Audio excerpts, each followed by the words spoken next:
History does not remember people. It remembers stories. Stories polished by distance. Stories simplified by power. Stories told until the human being disappears, and only the legend remains. Lawrence of Arabia is not the story of a man who conquered the desert.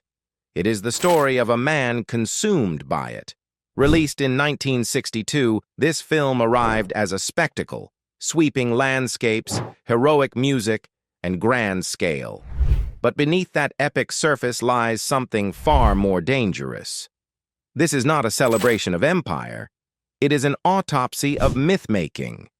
This documentary is not about accuracy.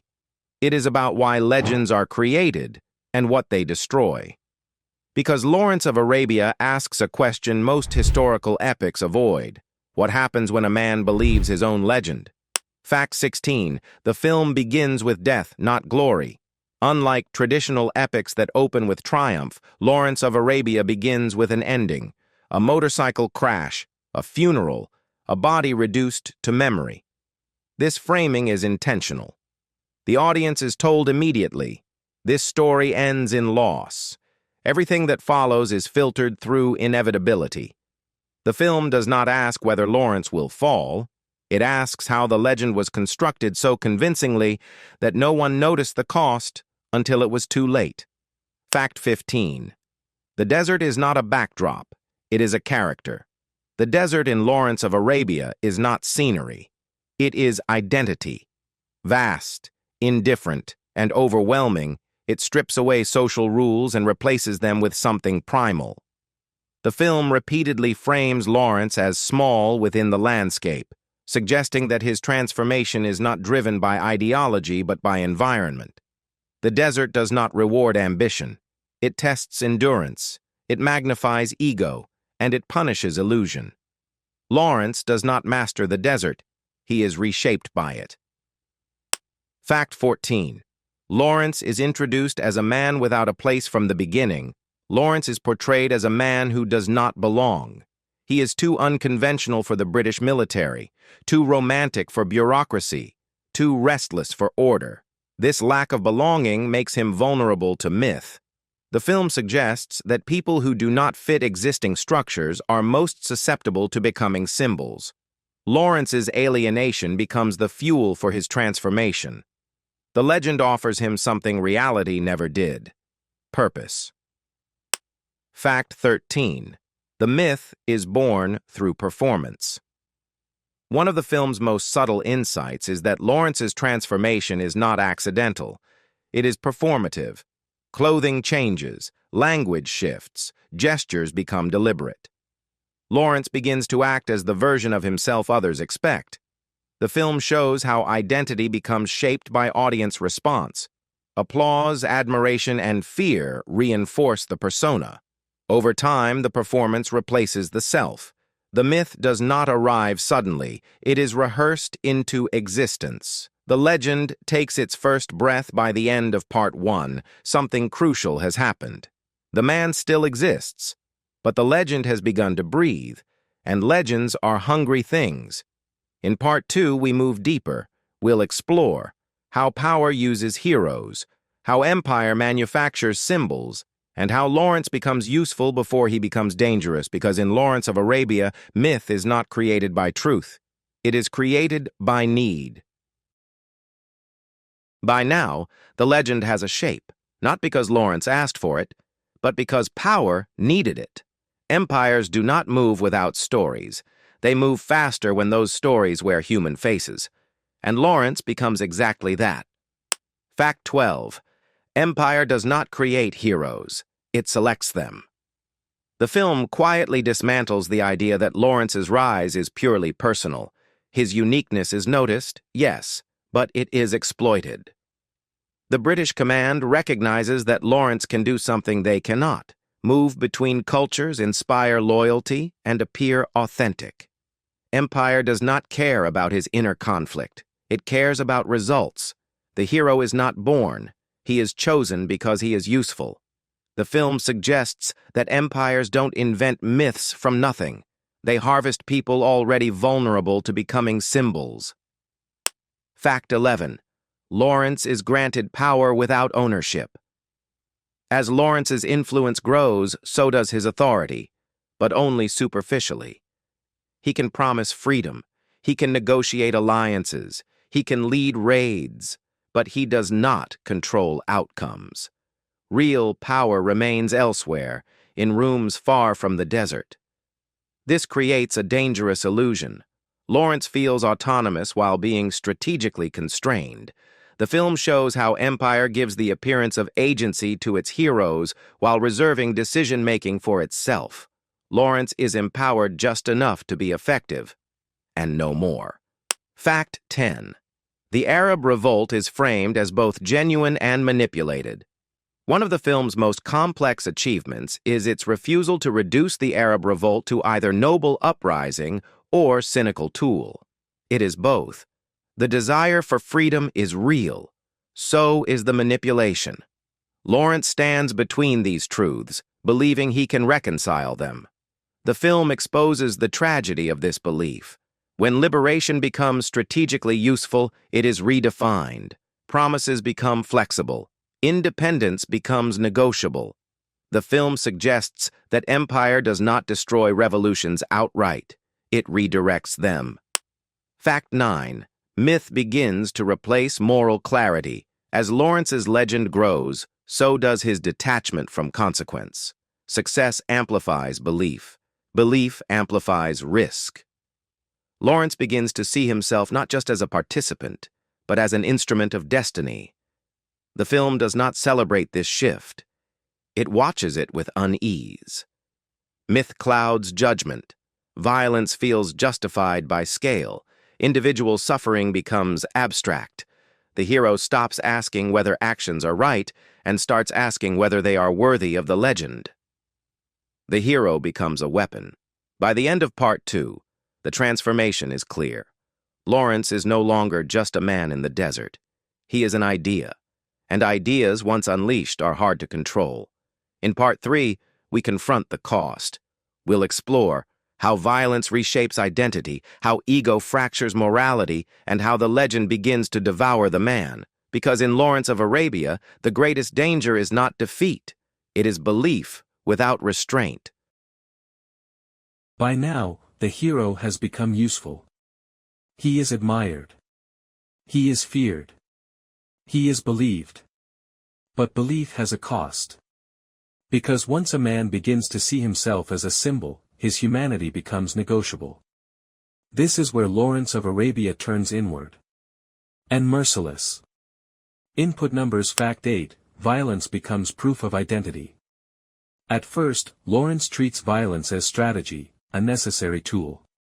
But as the legend grows, violence begins to serve another purpose: validation. Each successful raid confirms not just tactical brilliance, but personal destiny.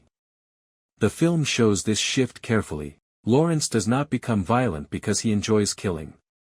He becomes violent because violence reinforces who he believes he is becoming. The act proves the myth. And once violence becomes proof of identity, restraint feels like betrayal of the self. Input numbers. Fact 7, ego is framed as a response to emptiness. The film does not portray Lawrence's ego as simple arrogance. It frames it as compensation. Lawrence is a man without a stable sense of self. The legend fills that void. Applause, fear, and admiration provide structure where none existed. The film suggests that ego often emerges not from confidence, but from fragility. The more Lawrence is praised, the more dependent he becomes on that praise. The myth begins to replace inner coherence. Input numbers. Fact 6, the film shows how moral boundaries erode gradually. There is no single moment where Lawrence turns. Instead, the film tracks a slow erosion. Each compromise feels justified by the last. Violence escalates in scale and intensity. The suffering of enemies becomes abstract. The film refuses to dramatize this as corruption. It presents it as normalization. When violence becomes routine, morality becomes flexible. The line between necessity and cruelty dissolves quietly. Input numbers. Fact 5, the legend consumes the man. By this point, the myth is no longer something Lawrence performs. It is something he must sustain. Retreat becomes impossible. Doubt becomes weakness. The audience watches as Lawrence's inner world collapses under the weight of expectation.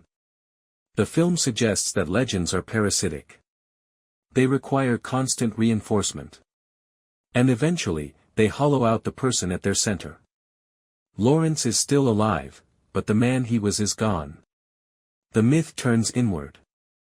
By the end of Part 3, the transformation is complete. The legend stands tall. The man stands fractured. What was once purpose has become obligation. In Part 4, the story reaches its end.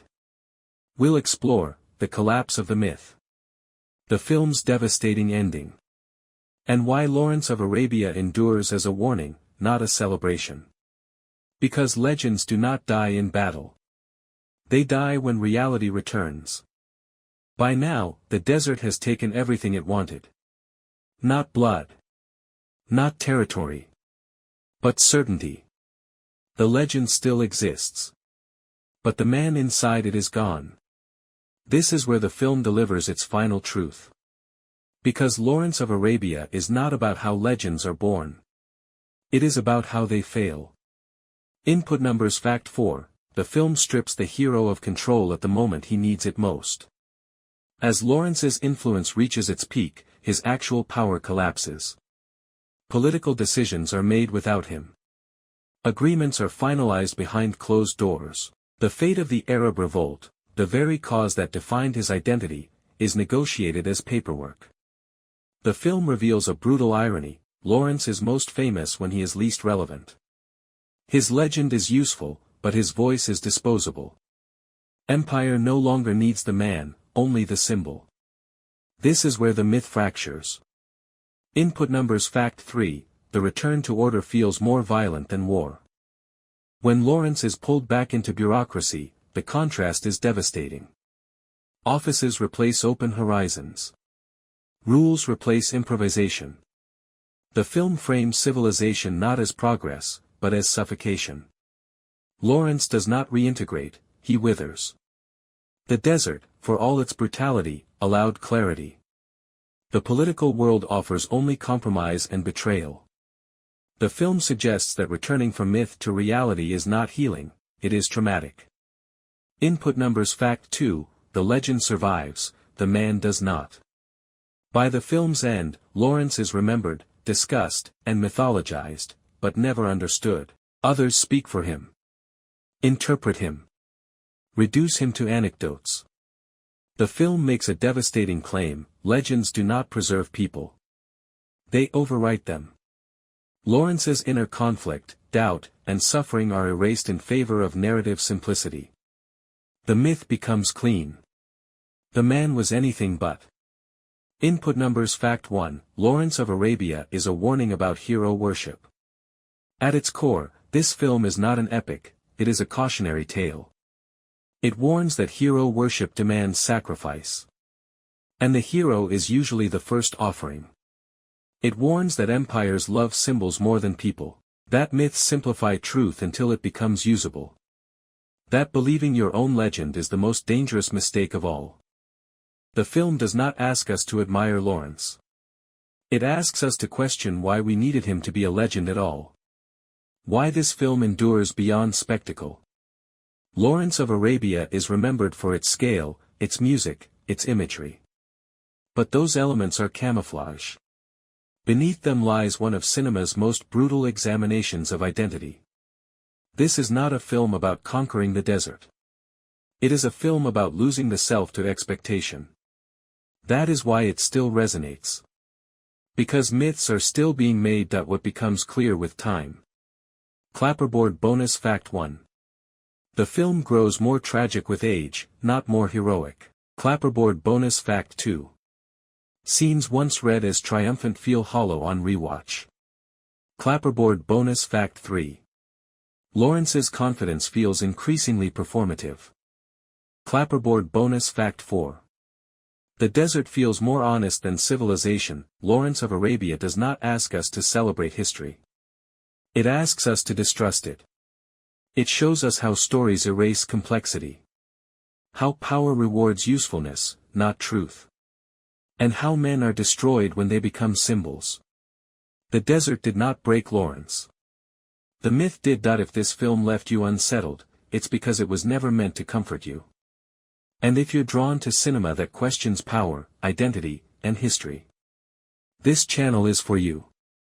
Subscribe for documentaries that don't glorify legends, they expose how they're made. Before you go, answer honestly, do we create heroes to inspire us, or to excuse the systems that use them?